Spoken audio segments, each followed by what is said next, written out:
Captain America's story. So yeah, I did get to go see Captain America yesterday. I was at Kips Bay. I went to one of the fan screenings actually, and it was a lot of fun. I got to see it in IMAX, and it was a while since I've been to Kips Bay because I'd worked there once. I did like a shift over there one time, and that was like years ago. That was like probably in 2015 or 2016. So nevertheless, I got to go see the movie, and I'm gonna give you my overall thoughts. I thought it was all right. It's not like it's not as bad as the critics have been saying. It's not terrible, but it's not good either. And I'll get into some of the things that I liked and disliked in a second. But before we get to those, I definitely want to give you guys an insight onto this story that broke over on Vulture, where they spoke to a crew member who apparently said that they knew the movie was doomed from the start. And here's the thing that pissed me off about Vulture, and I'm glad that I went to other websites and find stuff like, shout out to Comic Book Movie, because you already know, like, there'll be other websites that'll assess what needs to be assessed. Vulture be wanting you to pay to read their articles and stuff. I'm not paying y'all. I'm not paying for free media. I'm sorry. So find other ways to make y'all coins, but you wasn't getting a dime out of me. But anyway, nevertheless, so you already know that the MCU just released Captain America: Brave New World, the first film of the character with Anthony Mackie taking over for Chris Evans as Captain America. So regardless of what may happen with the success, whatever, the film has been making a lot of headlines, from the bad, from the over reshoots that was going on, and a lot. Now we're getting more insight from a crew member who basically shared intel on the movie's issues, detailing problems behind the scenes, and said that Harrison Ford was one of the crankiest performers that they've ever worked with, which makes a whole lot of sense. I mean, child, he 80. So Harrison Ford is older than Methuselah. Now, let me tell you, I love me some Harrison Ford. Look, I've been a Harrison Ford fan, obviously, since Han Solo in the Star Wars films, the good ones, when he was in them, not the other ones when he came up as older, but when, the ones back in the day with episodes, what was it? 4, 5, and 6, was it? A New Hope, Empire Strikes Back, Return of the Jedi. Those were like my triple trifecta of favorite movies. And ever since then, I've been a fan of his, Clear and Present Danger, Get Off My Lawn. That's what I was expecting, that kind of overall crankiness of what they're talking about. And then on top of that, also, like, Indiana Jones. Although I really hope that they make another Indiana Jones and much better and lean into his, I'm an older archaeologist who's doing this stuff and I can't do as much as I used to because I'm older. I really wish they would have leaned more into that. And if they do decide to make another Indiana Jones, can y'all please lean more into that? And then you have other people come around that can kind of help assist, but lean into him being older. We know he's older. Like, I hate when movies try to curtail away from the obvious. It's like, no, lean into that. I feel like that makes a character more human, and the fans will gravitate more towards that if y'all went in that direction. But anyway, this is not about Indiana Jones.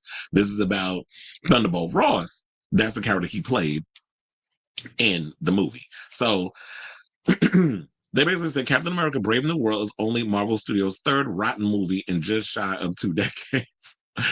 There are clearly lessons to be learned from this one, though, and Vulture had just published a Bombshell report about alleged issues behind the scenes. Also, can I point out the score based on this movie? They literally have it, like, out of all the MCU movies that they've released, it is third to last above 2 films. And I think the movie that's at the bottom, if I remember off the top of my head, the movie all the way at the bottom, I think it's slightly above Eternals. And damn, what was the other one? Quantumania is all the way at the bottom, which I agree with. Quantumania, in my opinion, was the worst film I have seen out of the MCU. I hate that movie. If there was another movie that should be slightly above that I thought was the worst, it should be Thor: Love and Thunder. I cannot tell you how much I can't stand that freaking movie. I don't know what the hell happened with Taika Waititi between, the previous movie that he did and then Love and Thunder. Love and Thunder that movie annoys the crap out of me. That's how much I hate it. And even the comedy was just like, I'm like, really? This is the type of like this. It was just stupid. But anyway, to get back into this article, it says the site, part of New York Magazine family, part of the New York Magazine family, has spoken to a technical crew member who worked on the movie and has supposedly been part of several MCU projects in recent years. Now, this insider details a troubled production during reshoots, including a general level of indecisiveness regarding what sort of movie Captain America Brave New World should be. They reference bad test screenings, which lines up with what we've heard several months ago, and an uneasiness surrounding how the story mirrors recent real life events. They claim Harrison Ford was difficult to work with. Another source close to the production told the site there's no truth to that, and suggests everyone involved struggled to get Captain America Brave New World across the finish line. Now, here's some excerpts from their statement. They said, I worked on the reshoots. I think everyone on the crew knew this was probably going to not be a good film. Some of the action sequences were not believable. We had a lot of frustrations on set. After principal photography was finished, it was like, oh, we're going to introduce the leader of the Serpent Society. It was on, then it was off, then it was on again. That was very expensive to do. My coworkers who spent more time on Brave New World than I did said, yeah, this has been a really rough production. Now, when the studio had its test in front of an audience, it didn't respond. Maybe they didn't want to see anything political in an election year. Maybe they were divided on who they were voting for. General Ross reads as an allusion to Trump. Funnily enough, they might actually be truth. There might be some truth to that, because when I was watching the film, I did notice there was some similarity. I'm like, this is feeling like it's reflecting the current political climate that we're in. But they really did not have the cojones to really go there in regards of the story. So I'm like, damn, I lost my spot. Oh, I got it. It said he's this very powerful general who becomes kind of a fascist and turns into a raging Red Hulk. This is my opinion, but I think Disney was realizing, hey, we've been bleeding for a while. Let's try not to piss off our core base any more than we have been over the last couple of years. They know you're going to lose a lot of your audience that way. Now, Harrison Ford was one of the crankiest performers I ever dealt with, which was sad. I'm a fan, but he was very much a diva. I don't know if you remember, but he got in a plane crash. He couldn't even raise his left arm above his chest. We have to suit up 80 something Harrison Ford in these motion capture dots. To me, it seems like he hated it and didn't want to do it.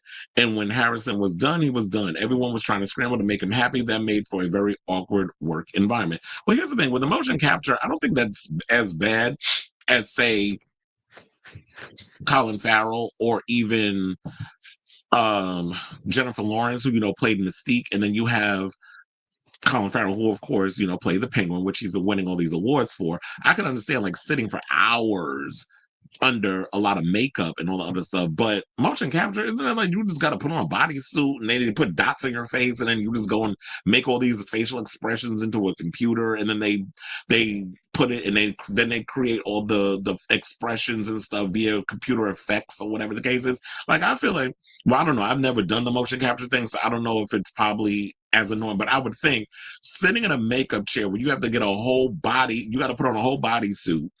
They got to put the makeup on you. They got to give you a big old club foot. Plus, on top of that, you got to get a prosthetic nose. You got to put the teeth in, the hair. Everything on Colin Farrell was part of a long process. Like, I think it took like 3 to 4 hours for them to do it. So I can understand you being frustrated doing that. But then again, you got to deal with, I mean, you got to realize Harrison Ford is 80.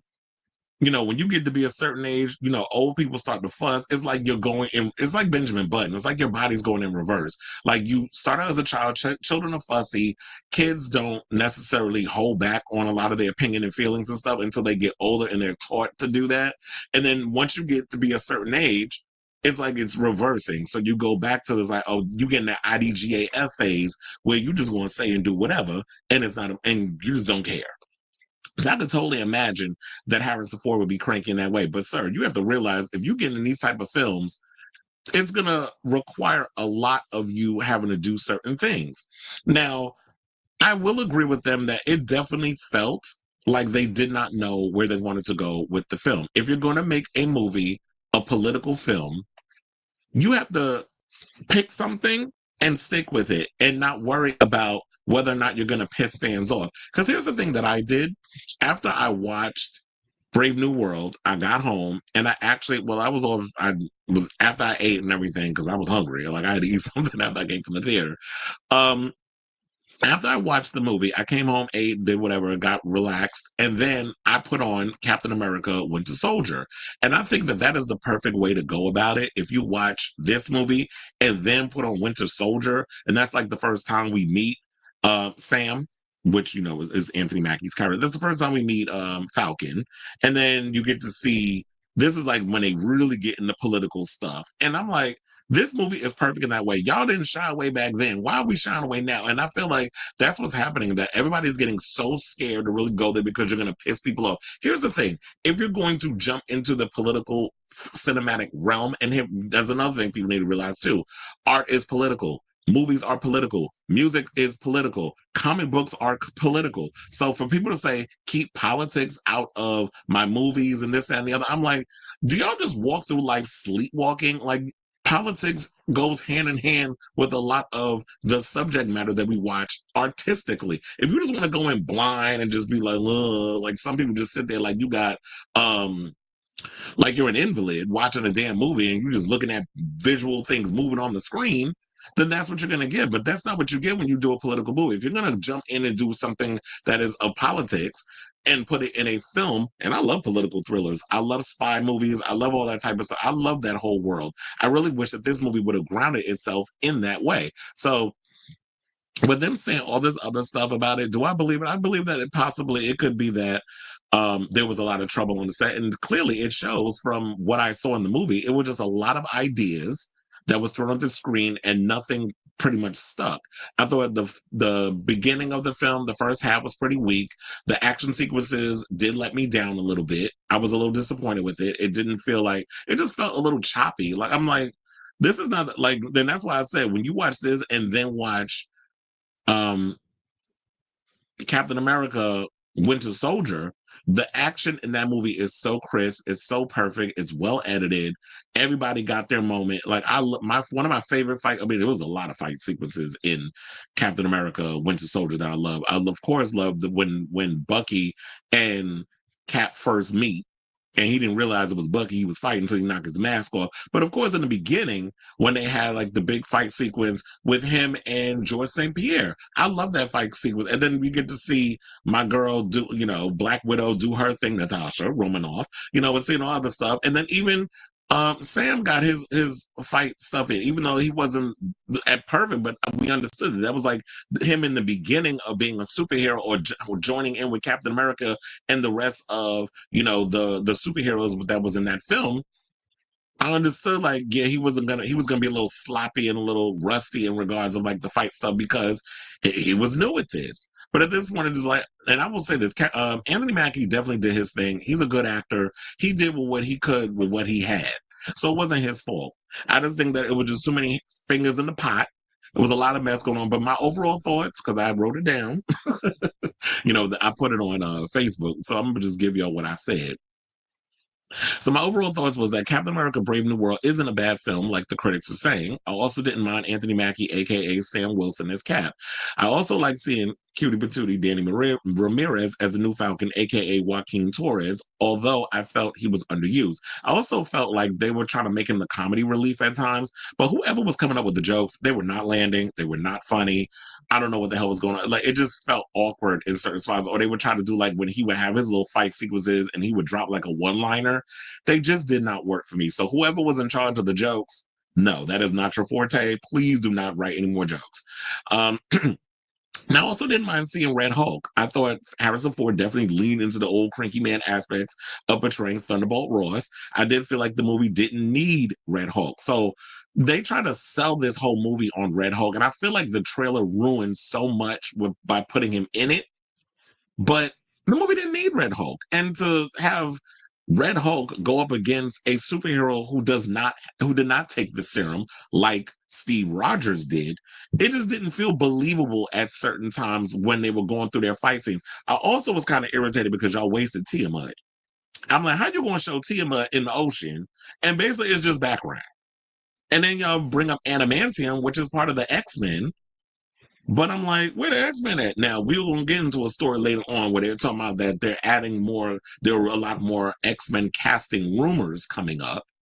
But so I believe that the X-Men is kind of starting to, the casting and the shooting and X-Men is starting to really come together. So maybe that was like a teaser. But that was another thing too that I had with this film. There was a lot of teasing up to things. There was a lot of ideas going in, but there was no execution. I also love seeing Carl Lumley up in this movie. Now, for those of you who don't know who Carl Lumley is, damn, what was the show he was on? First, I remember him from remember a superhero show back in the day called Mantis. I think it lasted like maybe 1 or 2 seasons. I think it was on Fox. I used to love that show, but that was like based off of superhero stuff with the budget of what they could do. It's kind of like John Wesley Shipp when he played the Flash back in the day before he wound up playing Grant Gustin's father in the Flash on the CW. I know I'm taking y'all way back, but I love Carl Lumbly on Mantis. Then when he was the co-star of when he was Sidney Bristow's partner on Alias, so I've always liked him and stuff. I thought he did a great job in this film, but and then I also like the whole assassination plot where they basically was like sleeper agents. I wanted them to lean more into that. I really wanted them to ground this movie. So that was like my overall thing too. Like it should have just been more a grounded political action thriller and not have a ordinary dude like a Sam Wilson who did not take the serum that Bucky and Steve took, to kind of ground him in more of this going up against other people. I also didn't like that other villain they had, the one with the brains all coming out. First of all, whoever did his makeup, he literally looked like broccoli. I don't know if it was supposed to be his brain and then the paint job. Whoever did the makeup, they need to not ever work in Hollywood as a makeup artist because I don't know who did that villain's makeup, but it was just horrible. And then, what else did I say? Oh, so I said, problem is, the MCU is in such disarray, the film stays second guessing itself, hence the reshoots. The movie isn't bad. I just felt that the movie took itself way too seriously and that there were a lot of interesting ideas that the writers didn't fully execute. I was also confused as to why there were pro-Palestine protesters at the LA premiere. So now, I don't know if y'all heard, but there was a protest that went on. There were a lot of pro-Palestine people who were protesting this movie, calling them that MCU supports Zionism. I was so confused what was going on. But then what I didn't know is that they hired this Israeli actress to play Sabra, who they made an ex-widow. So, she was like ex-Black Widow, who ended up working on Thunderbolt Ross's, team. So she basically, and then she had her little fight scene and stuff. She had a couple of fight scenes in the movie, which I thought was really good. But I'm like, look at this little woman up in here beating people up. But I didn't know the full backstory behind all of that stuff. So that was another thing that they had going against them. So as I said, to finish this up, how does a non-serum using superhero measure up to his foes with extraordinary abilities? And that's basically what I wanted from this film. I also thought the action was better in the third act than in the first, meaning the fight sequence between him and Red Hulk actually was the best part of the movie. When they go down to where we see Tiamat in the ocean, and then there's the big fight sequence and the warships and all the other stuff. I don't want to give away who was fighting who, in case y'all want to go and see the movie.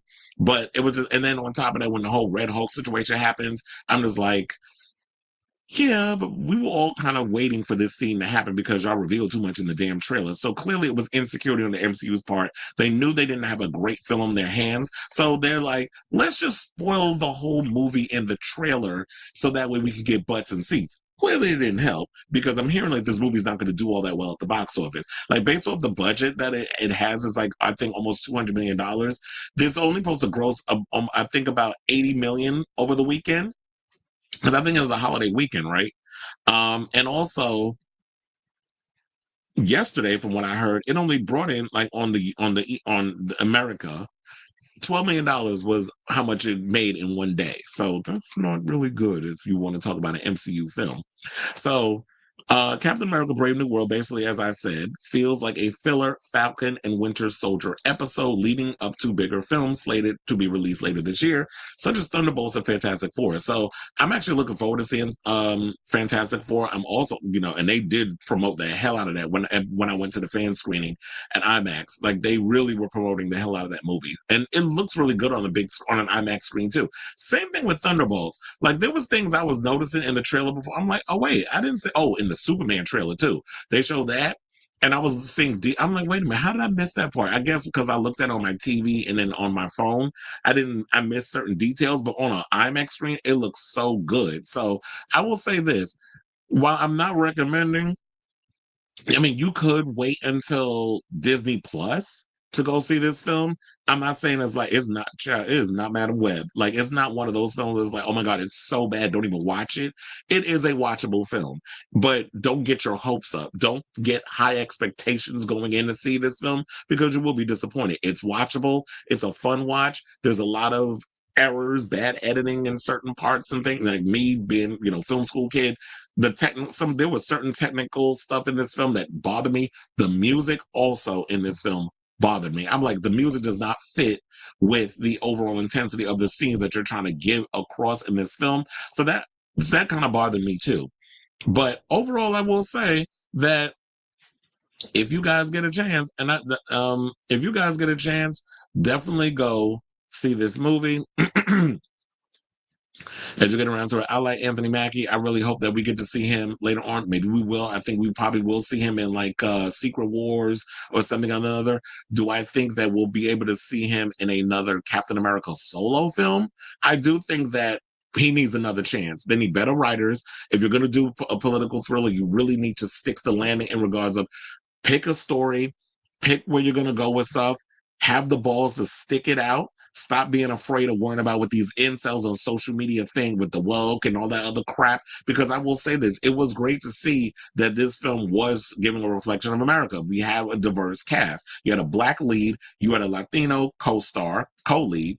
Well, he wasn't like a really co-lead. They wasted him, as I said in this movie. But for the scenes that we got to see Danny Ramirez in, it was good to see like a kid in this whole thing and then saying like this Captain America is something that many kids would aspire to, which is like what we do when we watch a lot of superhero films anyway. So I do think for the diversity aspect of seeing like so many different people in this film, it should be supported. But it's sad that the studio just did not focus on let's give it that the writing was just a little bit weak for me and it was all over the place. And I think this is probably the last movie that is under the Bob Chapek situation. After that, Thunderbolts, when that starts to launch up, and I think the Thunderbolts is going to be a good movie. Based off the trailers and everything that I've seen, the way they're marketing it, I do feel in my gut that it's going to be a good film, and I'm excited to see it when it comes out. I just wish that this movie wasn't the mess that it is. But I will say, like, yeah, go see the film. Don't deter yourself from going to go see it. It's just an okay film. So I say all this to say, what do you guys think? Did you see Captain America Brave New World? Do you believe all the stuff that was coming out behind the scenes? There's certain aspects of it I believe. I'm sure that maybe there was some frustration on Harrison Ford's part because of the strenuous reshoots, the changing of things, the indecisiveness of all the people that were working on it behind the scenes. So as an actor, I would be frustrated too. But it is what it is. So I'd love to hear from you guys. So whatever your thoughts are on all of this, let me know in the comments down below.